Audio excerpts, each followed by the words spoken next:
chair, the South Asian diaspora.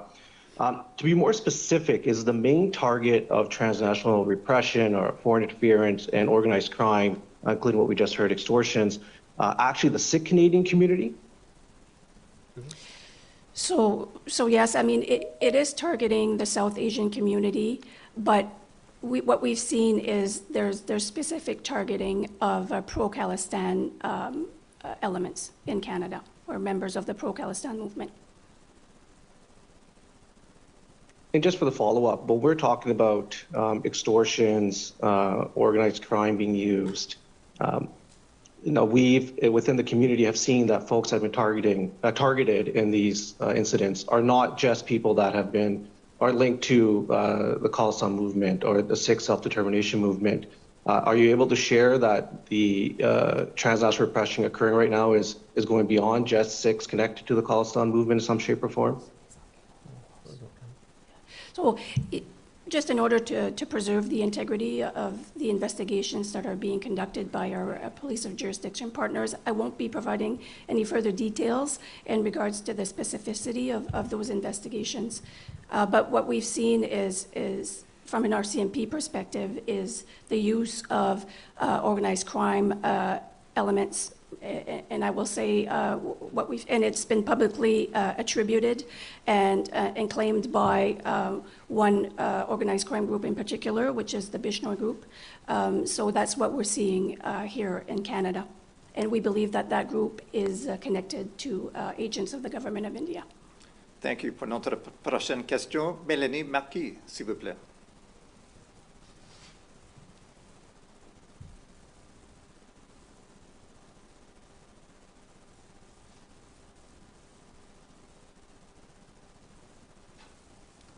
Melanie?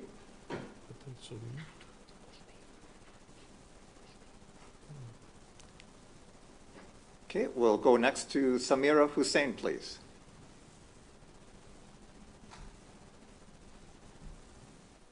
News. So just so I'm getting this straight, you're accusing the Indian government or agents of the Indian government of participating in homicide, extortion, intimidation, and coercion. Is that correct? That's correct. Now, at the beginning of this press conference, you said that these issues were preventing cooperation between India and Canada.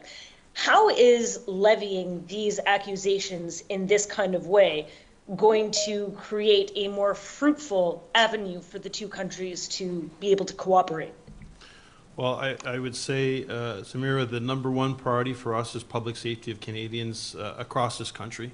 And you've heard me in other forums where the relationships with the National Investigation Agency has been ongoing. We've been to India for training sessions and workshops with them. They've been here.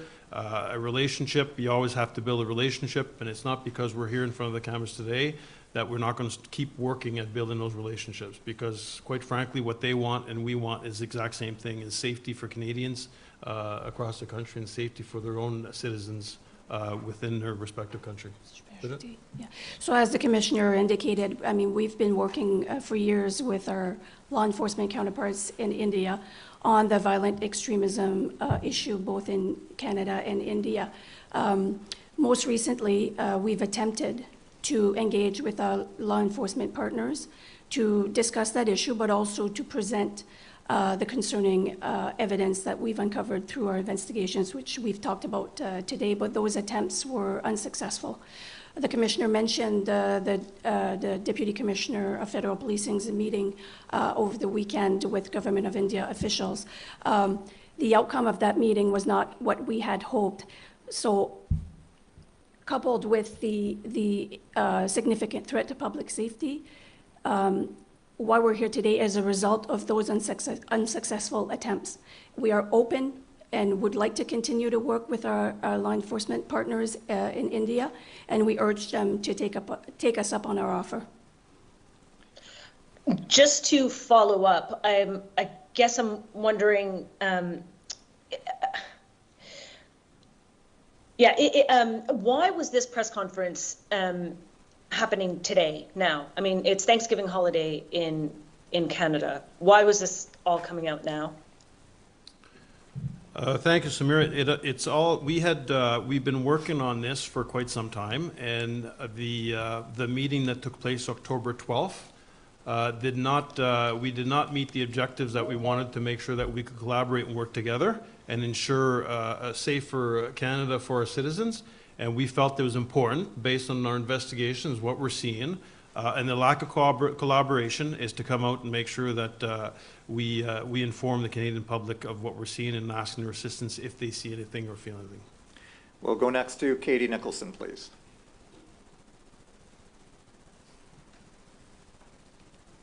Hi there. I'm wondering if you could clarify for us how many individuals you have specifically had to warn in Canada of potential threats as a result of these investigations.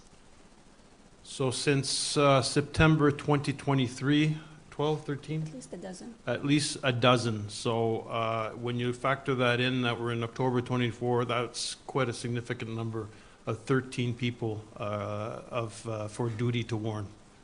And some of them some of those receive multiple threats. So in totality, it's probably higher than 12 or 13. And we've had some still very recently in the last few weeks. Therefore, the harm and the threats have continued. And what is the nature of these threats, and where are these individuals located in Canada? How many provinces and territories are we talking about? We've seen threats across Canada. When there is a credible imminent threat to an individual's life, or there's a threat of serious bodily harm, it is the police's duty to inform those individuals.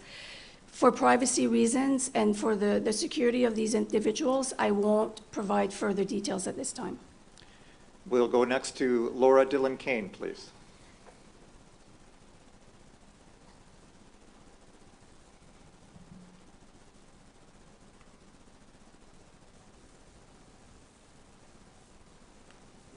Okay, we'll go to Martina, please.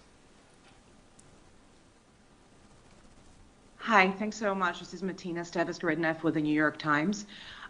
Just a couple of specific questions regarding the Indian diplomats that are a question today. First of all, can you please clarify if these individuals have been expelled by Canada or if the Indian government has recalled them on the record?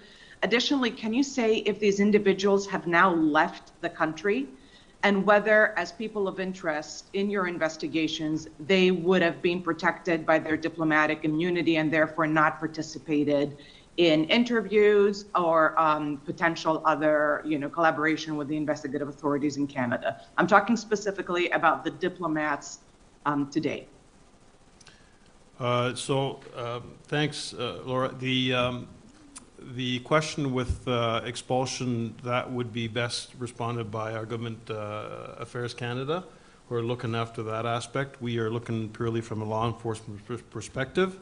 There has been some conversations in the past about lifting the immunity for these individuals so that we can interview them, and we were not successful in doing so. Sorry, and just to clarify, are you aware whether these individuals are still in the country? And just to go back to colleagues' questions about your efforts to engage the Indian authorities, it sounds like the latest was over the weekend, and you said that you did not get the collaboration you hoped for or had hoped you would get from them. Can you just specify what you did get in your meetings from the Indian authorities that was disappointing? And again, if you could answer whether these people have left the country. Yeah, so if they've left the country, again, that would be something to our Government Affairs Canada. I'm not aware where they're at with the process. What I can say is that our Deputy Commissioner of Federal Policing, who oversees national security, did try to get a hold of his counterparts to no success.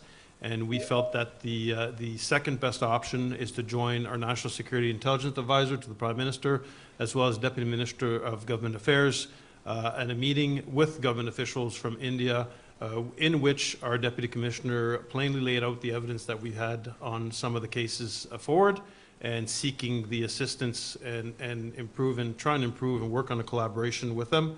And again, that did not result in the outcomes that were expected, and this is why we're here today. We have time for one last question, so we'll go to Mercedes Stevenson, please.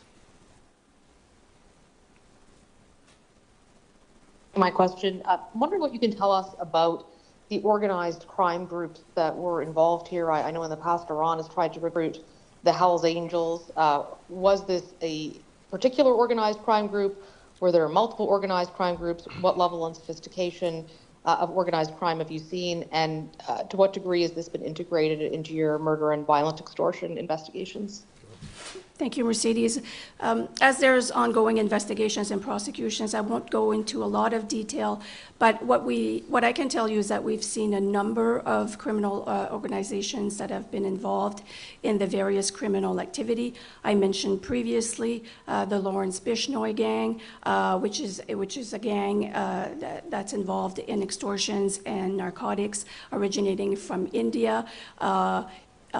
That group has claimed responsibility for certain activity that was in the public, but there's also other groups which I will refrain from naming at this time. Follow-up, Mercedes? Thanks. Yeah, in terms of a follow-up, how would you characterize the significance of this threat to national security that you allegedly had people working in an embassy under the cover of diplomatic immunity that are linked to murders and violent acts in Canada? And what happens when India tries to send more people here? What involvement will there be in terms of the RCMP in clearing who those individuals are and whether or not you are satisfied they're not connected to RAW? So, Mercedes, it's extremely concerning from my part, from what I've seen from last couple of years. I think that the RCMP, along with its security partners, such as CSIS and CSE and CBSA and everyone you can think of, GAC, we must ensure that we continue to work together, make sure that the flow of information is shared with the people who need the information. And we can't, I'm not quite sure of all the diplomatic rules as to can you prevent someone from coming into the country if you have something on the individual. That would be better asked to the Government Affairs of Canada of if there is a vetting process when someone comes to Canada as an ambassador or high commissioner. I'm completely unaware of the process for that. Thank you.